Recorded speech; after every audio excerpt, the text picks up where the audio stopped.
Le comte l'embrassa tendrement et voulut d'abord s'opposer à un dessein si extraordinaire. Mais elle lui dit avec tant de fermeté qu'elle n'envisageait point d'autre remède qu'enfin il y consentit. Il ne fut plus question que de lui faire des habits convenables au personnage qu'elle allait jouer. Son père lui donna des armes et le meilleur cheval de 4 qui servait à labourer. Les adieux et les regrets furent tendres de part et d'autre. Après quelques journées de chemin, elle passa le long d'un pré bordé de haies vives. Elle vit une bergère bien affligée qui tâchait de retirer un de ses moutons d'un fossé où il était tombé. « Que faites-vous là, bonne bergère ?» lui dit-elle. « Hélas, répliqua la bergère, j'essaie de sauver mon mouton. Il est presque noyé, et je suis si faible que je n'ai pas la force de le retirer. »« Je vous plains, dit-elle, et sans lui offrir son secours, elle s'éloigna. La bergère aussitôt lui cria « Adieu, belle déguisée !» La surprise de notre belle héroïne ne se peut exprimer. « Comment ?» dit-elle. « Est-il possible que je sois si reconnaissable ? Cette vieille bergère m'a vue à peine un moment, et elle sait que je suis travestie. Où veux-je donc aller ? Je serai reconnue de tout le monde, et si je le suis du roi, quelle sera ma honte et sa colère ? Il croira que mon père est un lâche qui n'ose paraître dans les périls. » Après toutes ces réflexions, elle conclut qu'il fallait retourner sur ses pas. Le comte et ses filles parlaient d'elle et comptaient les jours de son absence lorsqu'ils la virent entrer. Elle leur apprit son aventure. Le bonhomme lui dit qu'il l'avait bien prévu, que si elle avait voulu le croire, elle ne serait point partie, parce qu'il est impossible qu'on ne connaisse pas une fille déguisée. Toute cette petite famille se trouvait dans un nouvel embarras, ne sachant comment faire, quand la seconde fille vint à son tour trouver le comte. « Ma sœur, lui dit-elle, n'avait jamais monté à cheval, et il n'est point surprenant qu'on l'ait reconnue. À mon égard, si vous me permettez d'aller à sa place, j'ose me promettre que vous en serez content. » Quoi que le vieillard pût lui dire pour combattre son dessein, il n'en put venir à bout. Il fallut qu'il consentît à la voir partir. Elle prit un autre habit, d'autres armes et un autre cheval. Ainsi équipée, elle embrassa 1000 fois son père et ses sœurs, résolue de bien servir le roi. Mais, en passant par le même pré où sa sœur avait vu la bergère et le mouton, elle le trouva au fond du fossé, et la bergère occupée à le retirer. « Malheureuse !» s'écriait-elle, « la moitié de mon troupeau a péri de cette manière. Si quelqu'un m'aidait, je pourrais sauver ce pauvre animal, mais tout le monde me fuit. » « Et quoi, bergère ? Avez-vous si peu de soin de vos moutons que vous les laissez tomber dans l'eau ?» Et sans lui donner d'autre consolation, elle piqua son cheval. La vieille lui cria de toute sa force « Adieu, belle déguisée !» Ce peu de mots n'affligea pas médiocrement notre Amazone. « Quelle fatalité !» dit-elle. « Me voilà aussi reconnue. Ce qui est arrivé à ma sœur m'arrive. Je ne suis pas plus heureuse qu'elle. Ce serait une chose ridicule que j'allasse à l'armée avec un air si efféminé que tout le monde me reconnût. » Elle retourna sur-le-champ à la maison de son père, fort triste du mauvais succès de son voyage. Il la reçut tendrement, et la loua d'avoir eu la prudence de revenir. Mais cela n'empêcha pas que le chagrin ne recommença, avec d'autant plus de force qu'il en coûtait l'étoffe de 2 habits inutiles et plusieurs autres petites choses.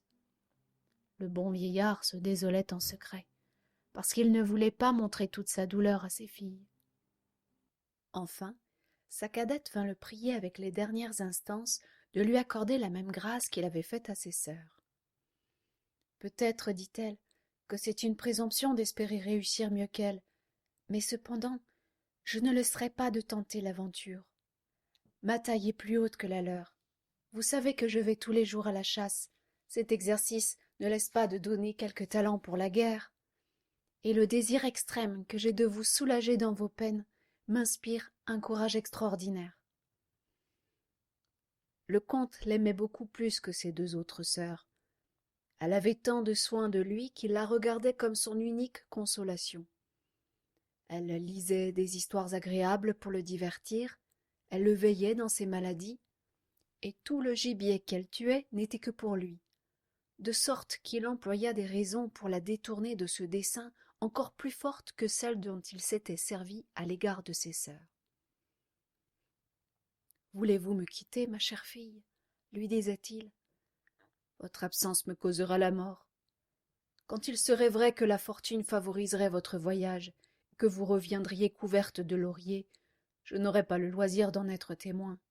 Mon âge avancé et votre absence termineront ma vie. »« Non, mon père, » lui disait Belle-Belle, c'est ainsi qu'il l'avait nommé.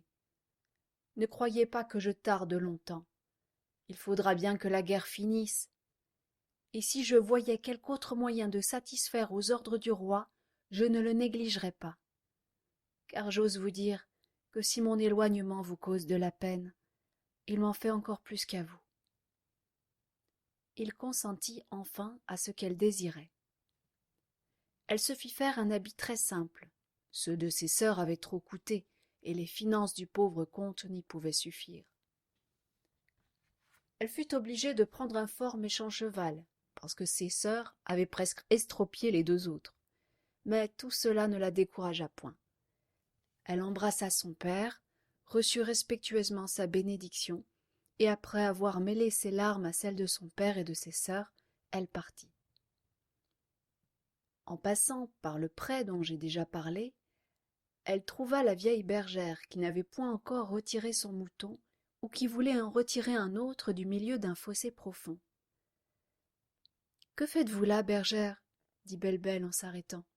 « Je ne fais plus rien, Seigneur, » répondit la bergère. « Depuis qu'il est jour, je suis occupée après ce mouton.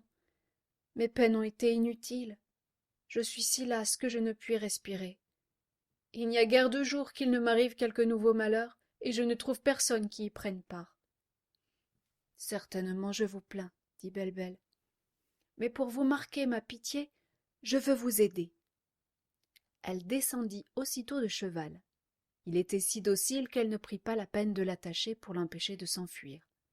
Et sautant par-dessus la haie, après avoir essuyé quelques égratignures, elle se jeta dans le fossé. Elle se tourmenta tant qu'elle retira le bien-aimé mouton. « Ne pleurez plus, ma bonne mère, » dit-elle à la bergère. « Voilà votre mouton, et pour avoir été si longtemps dans l'eau, je le trouve encore bien gai. »« Vous n'avez pas obligé une ingrate, » dit la bergère. « Je vous connais, charmante Belle-Belle. Je sais où vous allez, et tous vos desseins. Vos sœurs ont passé par ce pré. Je les connais bien aussi. Et je n'ignore pas ce qu'elles avaient dans l'esprit. Mais elles m'ont paru si dures, et leur procédé avec moi a été si peu gracieux que j'ai trouvé le moyen d'interrompre leur voyage. La chose est fort différente à votre égard. Vous l'éprouverez, Belle-Belle, car je suis fée, et mon inclination me porte à combler de bien ceux qui le méritent. Vous avez là un cheval dont la maigreur effraie. Je veux vous en donner un. » Aussitôt, elle toucha la terre de sa houlette, et sur-le-champ, Belle-Belle entendit hennir derrière un buisson. Elle regarda promptement. Elle aperçut le plus beau cheval du monde. Il se mit à courir et à sauter dans le pré. Belle-Belle, qui aimait les chevaux, était ravie d'en voir un si parfait, lorsque la fée appela ce beau coursier, et le touchant de sa houlette, elle dit : « Fidèle camarade, sois mieux harnaché que le meilleur cheval de l'empereur Matapa. » Sur-le-champ, Camarade eut une housse de velours vert en broderie de diamants et de rubis, une selle d'eux-mêmes et une bride toute de perles, avec les bossettes et le mors d'or. Enfin, l'on ne pouvait rien trouver de plus magnifique. « Ce que vous voyez, dit la fée, est la moindre chose que l'on doive admirer dans ce cheval. Il a bien d'autres talents dont je veux vous parler. Premièrement, il ne mange qu'une fois en 8 jours. Il ne faut point prendre la peine de le penser. Il sait le passé, le présent et l'avenir. Il est à mon service depuis longtemps. Je l'ai façonné comme pour moi. Lorsque vous souhaiterez d'être informé de quelque affaire, ou que vous aurez besoin de conseils, il ne faut que vous adresser à lui. Il vous donnera de si bons avis que les souverains seraient bien heureux d'avoir des conseillers qui lui ressemblassent. Il faut donc que vous le regardiez plutôt comme votre ami que comme votre cheval. Au reste, votre habit n'est point à mon gré. Je veux vous en donner un qui vous siera fort bien. Elle frappa la terre de sa houlette. Il en sortit un grand coffre couvert de maroquin du Levant, clouté d'or. Les chiffres de Belle-Belle étaient dessus.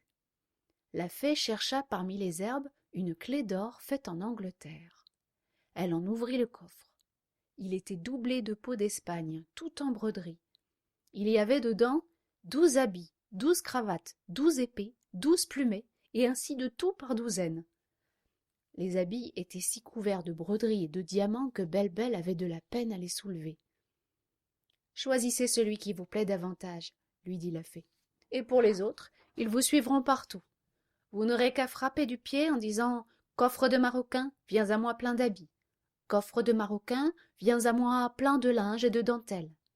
Coffre de Maroquin, viens à moi plein de pierreries et d'argent. » Aussitôt vous le verrez, ou dans la campagne, ou dans votre chambre. Il faut aussi que vous choisissiez un nom, car Belle-Belle ne convient pas au métier que vous allez faire. Il me semble que vous pouvez vous appeler le chevalier fortuné. Mais il est bien juste encore que vous me connaissiez. Je vais prendre ma figure ordinaire devant vous. En même temps, elle laissa tomber sa vieille peau et parut si merveilleuse qu'elle éblouit les yeux de Belle-Belle. Son habit était de velours bleu doublé d'hermine. Ses cheveux nattaient avec des perles et sur sa tête une superbe couronne. Belle-Belle, transportée d'admiration, se jeta à ses pieds et s'y prosterna avec un respect et une reconnaissance inexprimables. La fée la releva et l'embrassa tendrement. Elle lui dit de prendre un habit de brocart, or et vert. Elle obéit à ses ordres, et montant à cheval, elle continua son voyage, si pénétrée de toutes les choses extraordinaires qui venaient de se passer, qu'elle ne pensait plus qu'à cela. En effet, elle se demandait à elle-même par quel bonheur inespéré elle avait pu s'attirer la bienveillance d'une fée si puissante. Car enfin, disait-elle, je ne lui étais pas nécessaire pour retirer son mouton, puisqu'un seul coup de sa baguette pourrait faire revenir un troupeau tout entier des antipodes s'il y était tombé. J'ai été bien heureuse de me trouver si disposée à l'obliger. Ce rien que j'ai fait pour elle est cause de tout ce qu'elle a fait pour moi. Elle a connu mon cœur, et mes sentiments lui ont été agréables. Ah, si mon père me voyait à présent, si magnifique et si riche, quelle joie pour lui! Mais tout au moins j'aurais le plaisir de partager avec ma famille les biens qu'elle m'a faits. En achevant ces diverses réflexions, elle arriva dans une belle ville fort peuplée. Elle s'attira les yeux de tout le monde. On la suivait, on l'entourait, et chacun disait « S'est-il jamais vu un chevalier plus beau, mieux fait et plus richement habillé? Qu'il a de grâce à manier ce superbe cheval !» On lui faisait de profondes révérences. Il les rendait d'un air honnête et civil. Lorsqu'il voulut entrer dans l'hôtellerie, le gouverneur, qui se promenait et qui l'avait admiré en passant, envoya un gentilhomme lui dire qu'il le priait de venir à son château. Le chevalier fortuné, car il faut enfin l'appeler ainsi, répliqua que, n'ayant point l'honneur de lui être connu, il ne voulait pas prendre cette liberté, qu'il irait le voir et qu'il le suppliait de lui donner un de ces gens auxquels il pût confier quelque chose de conséquence pour porter à son père. Le gouverneur lui envoya aussitôt un homme très fidèle, et Fortuné l'engagea de revenir le soir, parce que ses dépêches n'étaient pas encore commencées. Il s'enferma dans sa chambre, puis, frappant du pied, il dit « Coffre de Maroquin, viens à moi plein de diamants et de pistoles. » Aussitôt, le coffre parut. Mais il n'y avait point de clé, et où la trouver? Quel dommage de rompre une serrure toute d'or, émaillée de plusieurs couleurs. De plus, Que n'aurait-il pas eu à craindre de l'indiscrétion d'un serrurier? À peine aurait-il parlé des trésors du chevalier que les voleurs se seraient assemblés pour le voler, et peut-être qu'ils l'auraient tué. Le voilà donc à chercher la clé d'or partout, et plus il la cherchait, moins il la trouvait. « Quelle désolation !» s'écria-t-il. « Je ne pourrais me prévaloir des bontés de la fée, ni faire part à mon père du bien qu'elle m'a fait. » En rêvant ainsi, il pensa que le meilleur parti à prendre, c'était de consulter son cheval. Il descendit dans l'écurie et lui dit tout bas: « Je te prie, mon cher camarade, apprends-moi où je pourrais trouver la clé du coffre de Maroquin. »« Dans mon oreille, » répondit-il. Fortuné regarda dans l'oreille de son cheval. Il aperçut un ruban vert, il le tire et voit la clé qu'il souhaitait tant d'avoir. Il ouvrit le coffre de Maroquin, où il y avait plus de diamants et de pistoles qui n'en pourraient tenir dans un muid. Le chevalier en emplit 3 cassettes, une pour son père et les 2 autres pour ses sœurs. Il en chargea l'homme que le gouverneur lui avait envoyé et le pria de ne s'arrêter ni jour ni nuit jusqu'à ce qu'il fût arrivé chez le comte. Ce messager fit la dernière diligence, et quand il dit au bon vieillard qu'il venait de la part de son fils le chevalier et qu'il lui apportait une cassette bien lourde, il demeura surpris de ce qui pouvait être dedans, car il était parti avec si peu d'argent qu'il ne le croyait pas en état d'acheter quelque chose, ni même de payer le voyage de celui qui l'avait chargé de son présent. Il ouvrit d'abord la lettre, et lorsqu'il vit ce que sa chère fille lui mandait, il pensa expirer de joie. La vue des pierreries et de l'or lui confirma la vérité de ses paroles. Ce qu'il y eut d'extraordinaire, c'est que les 2 sœurs de Belle-Belle, ayant ouvert leur boîte, ne trouvèrent que des verrines au lieu de diamants et des pistoles fausses, la fée ne voulant pas qu'elles se ressentissent de ses bienfaits, de sorte qu'elles s'imaginèrent que leur sœur avait voulu se moquer d'elles, et en conçurent un dépit inexprimable. Mais le comte, les voyant si fâchés, leur donna la plus grande partie des bijoux qu'ils venaient de recevoir, et sitôt qu'elles les touchèrent, ils changèrent comme les autres. Elles jugèrent par là qu'un pouvoir inconnu agissait contre elles, et prièrent leur père de garder ce qui restait pour lui seul. Le beau Fortuné n'attendit pas le retour de son messager. Il partit. Son voyage était trop pressé, il fallait se rendre aux ordres du roi. Il fut chez le gouverneur. Toute la ville s'y assembla pour le voir. Sa personne et toutes ses actions avaient un air si honnête qu'on ne pouvait s'empêcher de l'admirer et de le chérir. Il ne disait rien qui ne fît plaisir à entendre, et la foule était si grande autour de lui qu'il ne savait à quoi attribuer une chose si extraordinaire, car, ayant toujours été à la campagne, il avait vu très peu de monde. Il continua son chemin sur son excellent cheval, qu'il entretenait agréablement de 1000 nouvelles ou de ce qu'il y avait de plus remarquable dans les histoires anciennes et modernes. « Mon cher maître, disait-il, je suis ravi d'être à vous. Je connais que vous avez beaucoup de franchise et d'honneur. Je suis rebuté de certaines gens avec lesquelles j'ai vécu longtemps et qui me faisaient haïr la vie tant leur société m'était insupportable. Il y avait entre autres un homme qui me faisait 1000 amitiés, qui m'élevait au-dessus de Pégase et de Bucéphale lorsqu'il parlait devant moi, mais aussitôt qu'il ne me voyait plus, il me traitait de rosse et de mazette. Il affectait de me louer sur mes défauts pour me donner lieu d'en contracter de plus grands. Il est vrai qu'étant un jour fatigué de ses caresses, qui étaient, à proprement parler, des trahisons, je lui donnai un si terrible coup de pied que j'eus le plaisir de lui casser presque toutes les dents. Et je ne le vois jamais depuis que je ne lui dise avec beaucoup de sincérité « Il n'est pas juste qu'une bouche qui s'ouvre si souvent pour déchirer ceux qui ne vous font aucun chagrin soit aussi agréable que celle d'un autre. »« Oh oh oh » s'écria le chevalier, « tu es bien vif. Ne craignais-tu point que cet homme en colère ne te passât son épée au travers du corps ?»« Il n'importe pas, Seigneur, » reprit Camarade. « Et puis, j'aurais su son dessein dès qu'il l'aurait formé. »